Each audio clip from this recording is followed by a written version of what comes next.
guys, thanks for joining us on Family Life today here on YouTube. Make sure you subscribe. You don't want to miss any episodes, so hit the little bell and you'll get notifications and you won't miss anything. And if this encourages you, like it and share it with your friends. Yeah, share it with your friends. Yeah, welcome to Family Life today. So many people tell me that friendship, deep friendship is a girl thing. Not a guy thing. Well, women want it. They love it. They're good at it. Men don't want it. They're bad at it. We're just not into it. And here's what I hear from wives is they'll say, I have friends, but my husband has no friends. Yeah. And I hear that a lot. And they're frustrated because they say, my husband says, I'm his friend, and that's all he needs. And that's frustrating to the women, too, because they know their husband needs a friend.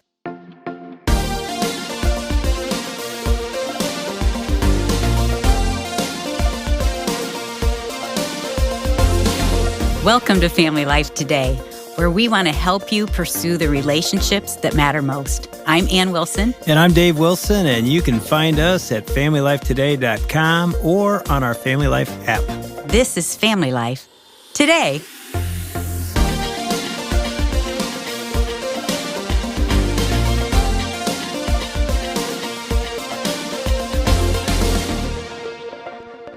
Well, we've got Jennie Allen in the studio. She wrote a book about friendship and relationships called Find Your People. But Jennie, welcome back. Thanks. Great to be here. So guys. I heard you already pipe in. You jumped right in there to say. Yes, that was awesome. I knew I wasn't supposed to talk yet. I was just so agreeing with That's you. all I keep right. hearing that. Yes. Because women are saying that to you? Yes. Because I hear that a lot. You hear I what? do too. What do you That hear? women are pursuing this and eager to do it, and their husbands are slower to do it. Do you think that's true? I mean, I'm the only guy in the room that knows whether it's true or not, but I would ask the two women, do you think that's true? Like, you're married to men. Do your husbands pursue it? Do other men pursue it? I feel like you have so many friends and you're super extroverted. And watching my brothers and my dad, who are both coaches, they were all each other's best friends. But my dad had a lot of friends. He's a lot like you. I don't know if my brothers do, though. What do you think, Jennie? I think there's lots of personalities. I mean, I think it's pretty complicated. I think for a lot of men, they have bought the lie that we talked about in the last show about the individualistic, hero complex. I can do it myself. There's a sense, and I think it's sometimes harder for men to be as transparent and vulnerable.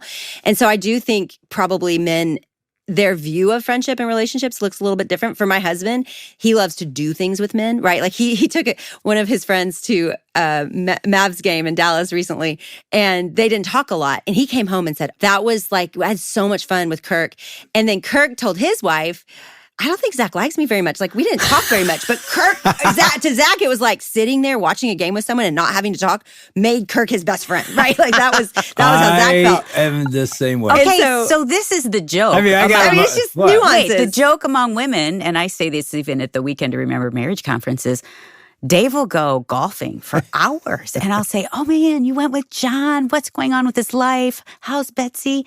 And you'll be like, I don't know. We had a blast. We didn't talk about that You got a new stuff. driver. But I don't know if men need to up Well, front. here's why I brought it up. Because, there's husbands listening, dads. There's obviously moms and wives. And I've always joked, I have a motorcycle and I love going on a ride with a guy because you don't talk. You stop at a stoplight and you say, hey, man, what's up? Man, good. Boom, you take off and you come home and go, man, that was awesome. But here's what's going on. I think we are so insecure. We cover it up. Deep down, we want a guy. We want a guy, but we're afraid to go to dark places to say, here's what I'm struggling with. Here's what I've been thinking about. And so we sort of cover it up and act like, yeah, men don't really need guys. That's a women thing. It is a guy thing as much. I mean, obviously, I'm not a woman. I don't know how it works for you, but I know that we long for it. We're scared of it. Yeah. I'm not talking for every guy, but I think it is scary. One thing we talked about in the last show, too, is women feel that way, too. I think we've got some universal problems. Now, one thing I have seen in my sons and in my husband, because they're the ones I'm closest to, is they tend to move towards shame in a different way than women do. Oh, let's talk. What do you mean by that? So when they feel ashamed, they close up, right? When women feel ashamed, they have a feeling and they notice it and they want to talk about it. Now, I am saying things really drastically. The reality is I actually bond very well with women when I'm running beside them, like when we're doing things beside each Me other. too. So, You what can do we're both. saying is this is partly the way we have been raised and our differences in our gender, but it's also partly our personality, and that there's always going to be, there's not 100%, accuracy to all of this. But in general, what I've seen is that women like to talk more about what's really going on And what they feel. And men, it's a little more awkward to get there. But I think that's changing. And I what I'm seeing in the generation coming is they're actually pretty good at authenticity. They'll do that part pretty quickly. They're not prone to a whole chapter in the book, which is accountability. And so I think that's part of the magic of the local church and the magic of a small group is that's a forum where you actually have some structure to talk about deeper things, right? One thing I talk about in the book is I think it's important for especially spouses to read this together, partly because I'm suggesting a way of life. It's not just— That's a great idea. It's not just a way to think. I'm suggesting a whole way of living, that it would be a communal way of living. I'm not suggesting you add something to your plate. I'm suggesting that already on your plate are relationships that you have not cultivated. And how do you do that as you are going? That's the thing we've missed and the muscle we've really lost in the midst of the pandemic. So if you're going to do that, it is so hard. And one thing I've heard over and over again is if one spouse is doing that and the other one isn't. And, that one, the one that isn't or is introverted or more confused by it can get really resentful and feel like that person is just running out in front of them, the other. And, sometimes it's hard because this is actually something people really fight over a lot. Oh, absolutely. Because someone might be like, I want to go out every week at night with my friends. That's me. Yeah. And, Totally. Yeah. And then the other person's feeling like, you know what? I have to do this, and this when you go. Like, that feels like a lot, and I don't really want to go out. So that's where I think you have to get creative and really put it on paper and say, this is what fills my tank. This is what I need to live this part of life that God has called me to. And so if you just shut someone down because they are pursuing friendships in your marriage, and some of you are going to send this to your spouse and you're going to be like, you need to listen to this episode. If you're shutting that person down because they're pursuing relationships in their life and you don't want to, that's not biblical. Like, we've got to have this in our life. And we're in a culture where we're not going to get water down at the river every single day and washing our clothes together. So we do have to be intentional about how we find it and how we get it. And those conversations just need to be had, like everything in marriage, like finances, like sex, like everything else. You have to lay it out and go, okay, how are we going to each bring our expectations to this? So what's that look like? You used the term communal. You talked last time about village. What's your vision? What do you think it looks like? What do you think God's vision is for a marriage and a family, communally? I think it can look a million different ways. Yeah. I heard a story last night about a couple that is older now, but when they first got married, the wife decided that she didn't want to work because she wanted to volunteer and that was important to her. And so the husband didn't make much money, but they were like, you know what? Yes, we're going to do this. Now, she ended up taking on basically a full-time job where she cared for a woman in their church that needed constant care every single day when they're first married.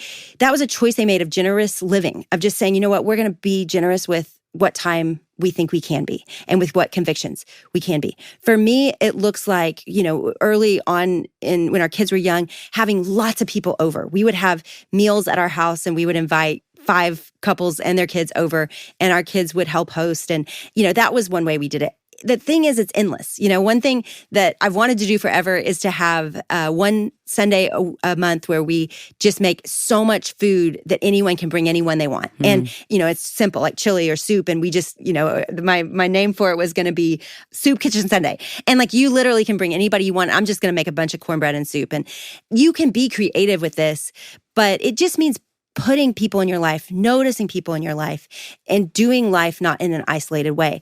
If you are married to an introvert and you're listening, you're like, yes, but he will never do this or she will never do this. I would just say, every introvert is actually better at this than they think. Introverts are actually very intentional and deep. They don't want to be at a party, but they are great over a meal with another couple. Or one-on-one. Right, or one-on-one. And so find what works for you. It doesn't have to be a big party. It could be, for us, one season in our life, we just basically said, we're going to get a sitter every night on this night. And once a month, we'll go by ourselves. And every other time, we're going to bring a couple with us and meet a couple for dinner. But we had that sitter. And then we had a list. We made a list of all the names of people we would like to spend time with over the next few months. And we would just text people from that list and say, hey, but it didn't take a lot of thought because we already had the sitter and we already had a plan. So my thing is just make a plan. And you can do that as a couple together. You can sit down, lay out, this is how we want to live. These are the priorities we want to have, but it can look endless ways. I just think we don't have those conversations very often because the demands of life and kids and jobs and stress. But if I sat down with you, Dave, if you as a listener sit down with your husband and just say, let's just talk about friendship. What would you like that area of your life to look like? That's not something people do very often. Yeah, and I think, we've talked about it. I think a lot of couples, and maybe it's the man or the woman, are afraid of the intimacy that comes when you invite people into your life. I mean, I can't tell you how many times in 30 years as a pastor, a couple would come up and they actually want to meet with me for marriage counseling. And I'd always joke and go, you don't want to meet with me. I'm the guy that says, stop doing that and grow up. You want to meet with Walk somebody. With Jesus. Yeah. Listens and cries. Yeah, but as I even talk to them there at the front of the church, or if they did come into my office, often this happened. So who else in your life knows about this struggle? Mm-hmm. They look at each other. Well, no, we're not going to share that with anybody. You have nobody in your life? I'm your person that you don't even know? That's not okay. And that's so many couples. Yeah. And I'm like, why not? And I think it's work, it's energy. They've been hurt. You've said that. I've been hurt. Away. We all pull away. And yet I think your whole book is about you got to find your people. It's going to be hard work, but you got to do it or you're going to die. Well, one of the gifts of village life that I researched and saw constantly was nobody could hide from each other, right? Like everybody was stuck together. You see generations of people, they never moved. The windows are open. You can hear them fighting. Yes. And it's in my interviews, it was so fun because the stories people would tell about their childhoods, growing up in India, growing up in the slums of Nairobi and Africa and all the places that they grew up that I interviewed people. And, one was in Mexico and just precious. And one of the things that was consistent across all those countries was, and this was in our lifetime, right? This wasn't decades or generations ago. This was in our lifetime. Everyone had abuelas that knew their name, that knew their family, and I know abuela is a grandmother, but if you've ever seen In the Heights, the idea in much of Latin culture is that there's an abuela that is kind of mothering that whole street, right? Like they're everybody's abuela. And I kept hearing stories like that. We were in the slums of Nairobi and this is Jay from Kenya. My grandmother, we didn't have anything. We lived in the slums, but she would put on a pot of whatever we could afford. And if kids came in, she fed them and they called her grandmother. Like this was how the culture has been. And so I think what we've done is We've lost all that for the sake of convenience. Because of wealth, we've been allowed convenience. And therefore, we have to choose. And I say wealth, I just mean we're not in slums, right? We're not in a village with no doors and huts where we're washing our clothes together, right? So probably everybody listening to this to some degree fits in that category. We have what we need to survive the day. And therefore, we don't borrow anything from our neighbors. We don't need anything from anyone else. We Amazon what we need and it's there within 2 hours or 12. And so it's just changed the way we depend on people. At the same time, we're also lonely and anxious and depressed and sad. So there's something really broken. It's not working. And we do need each other. And so my suggestion is to admit that need. And as believers, it's the greatest context for this, right? Because we actually can admit that need because of Romans 8:1. There is therefore now no condemnation for those who are in Christ Jesus. I say that line is the most important line you learn in community. Because if it's a safe place, if you say your sin, if you say what you're struggling with, it has to be met with no condemnation or everybody's going to recoil. Everybody's being brave and saying, I'm going to say this thing. But then when you feel like nobody else feels that way, you recoil. And so we've got to be people that are aware of our own sin and not afraid of others' sin. And it changes everything. So what do you do, and you've mentioned it, when you're hurt? You've gone there, you've tried with a group of people, or maybe even in your marriage, or maybe another couple. And I think we've all felt it. I know I've felt it. And you said you felt it. You wrote about it. I read several stories in there where you were hurt. And usually we pull back because community didn't work. It was hard. Didn't you have a friend that told you that you don't ever need anything? Yes. A lot of the stories I tell in the book are failures on my part. And I haven't been good at this. And I hope that gives people confidence that you can grow in this, that you don't have to stay where you are today. What do you think they meant by that, though, when they said you don't need anything? I think it's that I was a pastor's wife and I was so hurt by people that would use those things against me, that would not keep those secrets, or they would, in the right moment, gossip about it for the right purpose. And I just felt so wounded, and I had recoiled. And so I went into the next decade of my life very guarded, and it was very hard for me to be vulnerable. And I think that came from previous hurt, but I also think it just came from, it was exhausting. And my personality somewhat looks at the glass and it's always half full, and let's focus on that. And I don't want to share. Just keep going. And I don't want to be a burden. I don't want to suck the oxygen out of the room. I don't want to make it all about me. I don't want to complain. I want to be optimistic. And it became a good, healthy, in my mind, pattern until I got to counseling. And they said, actually, you're just coping. That's not healthy. That's pretending that everything's okay when it's not. You're not grieving, you're not mourning, you're not feeling angry if you should. And I had to do work, even personally in my life with counseling, to get to a place where I could even name what I was struggling with, because there was such a guard up even against my own self, right? Like I was protecting myself from myself. So you wouldn't even allow yourself to feel those things. I didn't let myself feel. Are you going to go there? Let's hear it.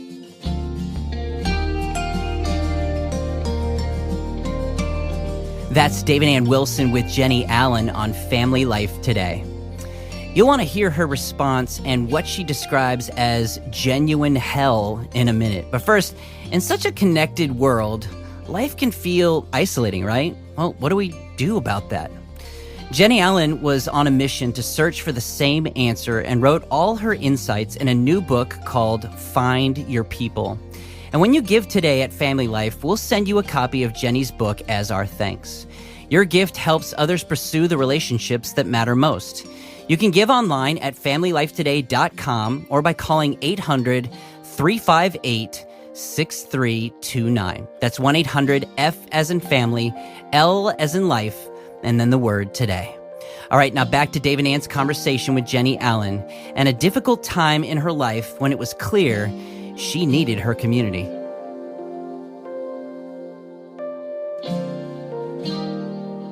Basically, I walked through a season where it was genuinely hell. I mean, it was hard. And it was in every category of life. And again, there were issues in our marriage. There were issues with our kids. There were issues publicly in the ministry that I lead. It felt like I could not survive, and the pressure was everywhere.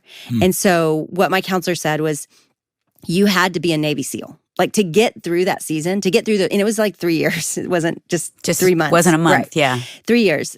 And to get through that season where my husband was in depression, and we were open about this, and checked out, and I was alone Raising with a brand new kids. son from Rwanda, adopted, with a ministry that was skyrocketing publicly and costing me more than I ever meant for it to cost. And yet I felt called to it, and my husband and my community felt like I was called to it. So it was 3 years where I had to be a Navy SEAL. I was holding my family together. I was holding this ministry together. I was holding everything together. And that's just 3 of the multiple other big things I could name that were going on at the same time. We were merging our church and had a lot of the people that were typically our community really hurt by us, that we decided to merge our church. And so just so much happening in a 3-year span. In every area. One of my best friends had a massive stroke. I mean, it's just endless. I look at that season of my life. Was I wrong? Could I have crumbled? Could I have grieved or mourned? And the counselor was like, no. Right. Some seasons, you just have to get through it. You have to just survive it. And I think that was a turning point for me where I started to go, okay, I can grieve some things now. I can start to admit that I'm not a superhero, and I'm scared, and I feel alone. I can start to say those things that I didn't feel like I could say. Did you do that with people? I'll tell you, one of the most life-changing things that I've done that has helped me more than anything is I've been part of a little cohort of people that are practicing this way of life. I think being in a small group, this is a different group that we meet once a month on Zoom, where that is the agenda of the day, that we say the thing that is hard, has helped me say it in other places. Does that make sense? Yeah. And I think that's sometimes why a counselor, it's helpful. In fact, in the book, I say sometimes if you have consistently burned bridges and you feel like no one wants to be your friend, pay someone to be your friend, because there might be a reason that that's happening, and a counselor can help you with self-awareness. And I think what that group did and what counseling did was taught me, 1, why it was harmful to keep living in that way, and then 2, how to do it. I had to practice, and it was awkward. Give us an example of what that looked like with that Zoom call. So our first gathering was, we went to a retreat center. So we many of us knew each other, but not everyone. And so it was 7 of us. We spent 2 days together kind of sharing life. And I highly recommend, if you want to start a small group, get away together for 2 days if you can. Because something about getting away and out of normal life helps you to connect in that way. And so we started at a retreat center. And the first question was, tell your life story in 20 minutes. And he had said, you can tell any part of your life story. Nobody can tell their whole life story in 20 minutes. So tell what you want. So I took everybody into the pressure that I felt at work. Well, that is a very, very vulnerable thing to share for a lot of reasons for me. One, everybody sees my work. I am online. Lots of people follow me. Like, my work is very public. And so in doing that, that was a huge risk. Also, I feared, just to be candid, complaining, and why I never shared about it was I feared complaining about something that was so obviously good. Like, God is so good in this. And I've gotten to see people's lives change all over the world. And I'm so blessed to get to do what I do. And so I never say that it's hard because that just feels bratty. It was all risky, but that I told in that 20 minutes, I decided to tell my work story. Well, about 5 minutes in, because I never share that, because I'm a Navy SEAL and because I just do the job, 5 minutes in, I am screaming at the top of my lungs. I am bawling my eyes out. I am standing up. Like, I have all this pent up anger of just how hard this has been. I didn't know I had that. I knew that I wasn't enjoying work. I knew that I in the same way that I used to. I knew I had some issues with work I wanted to figure out. I didn't know I was angry until I started sharing it. And then I'm so embarrassed. And at the end, what he has everybody do is say, so how does that make you feel to hear Jennie's story? And there were so many sweet comments, but one person said something that hurt me. And then he turns it back to me and says, how does it feel to hear what they think? Who's the he? A counselor. Yes. Is in there Kurt with Thompson. you guys. Yes, he's in there with us. I look back at them and I say, it hurt my feelings that you said that. Now, you got to understand, everything about this moment is vulnerable. And I don't know everyone in the room super well, but it was a breakthrough because when I said that, they started crying. They spoke to the thing that I feared. And again, it's why I say use your words in the book. Because when I said, hey, you responded that way to my story, because basically that person said, I mean, you can imagine what they said. Some of you are thinking it. They said, God isn't trying to punish you. Like, he's giving you this good thing. You know, stop whining. They didn't say it quite like that. They weren't that mean, but they said something that made me feel that way. Yeah. And so I was able to say, you know what? That was so hard for me to share. And that hurt me that you responded that way. And then that person goes, will you forgive me? And I am so sorry. And you're so right. And what that did was built a culture of trust. Normally, I would have walked away and just been hurt. Instead, I said it because he made me say it. Yeah. But we don't need a counselor to make us say these things. This is not rocket science, y'all. It is just, and that's what I hope the book does, is it just gives you little handles of ways to say things that maybe we're not accustomed to saying. But they're basic. It's just saying what we feel and being candid and then allowing the truth. The truth does rise up. I knew the truth. I knew God wasn't punishing me. I knew the truth. The truth wasn't the problem in my head. It was feelings that I had been stuffing for years that I needed to get out and feel loved and understood and seen. How did it feel after that whole process?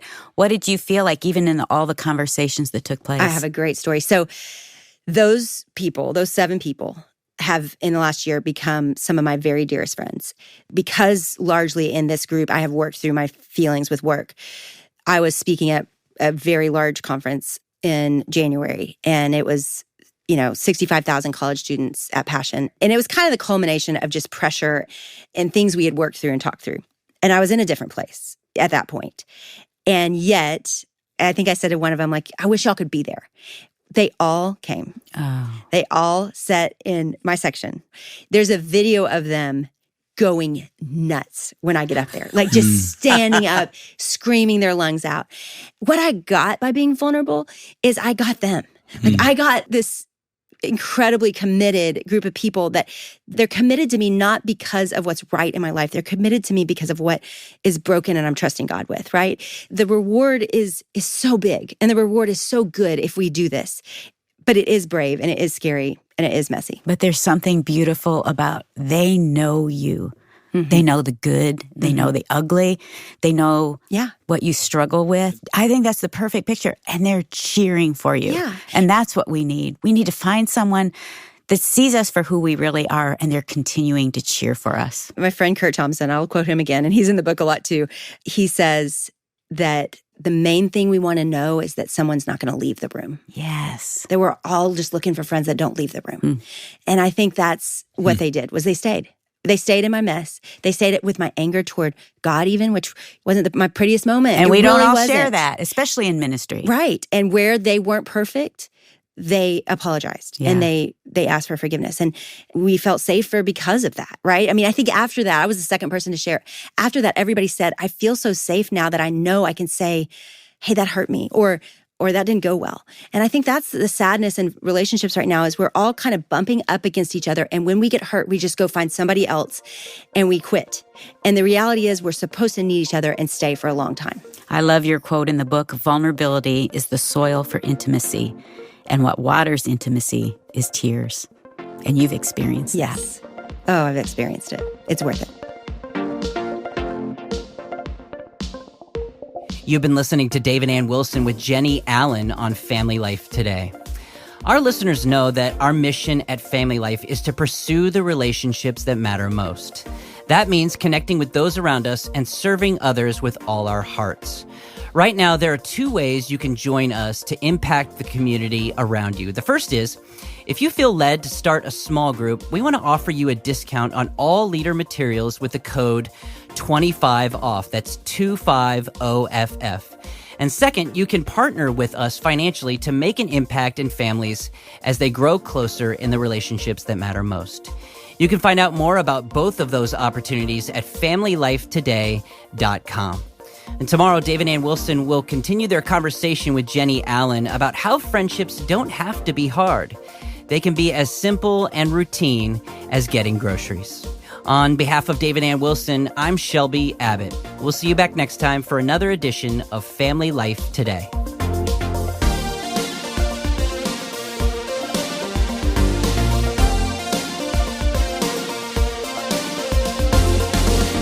Family Life Today is a production of Family Life, a Cru ministry, helping you pursue the relationships that matter most.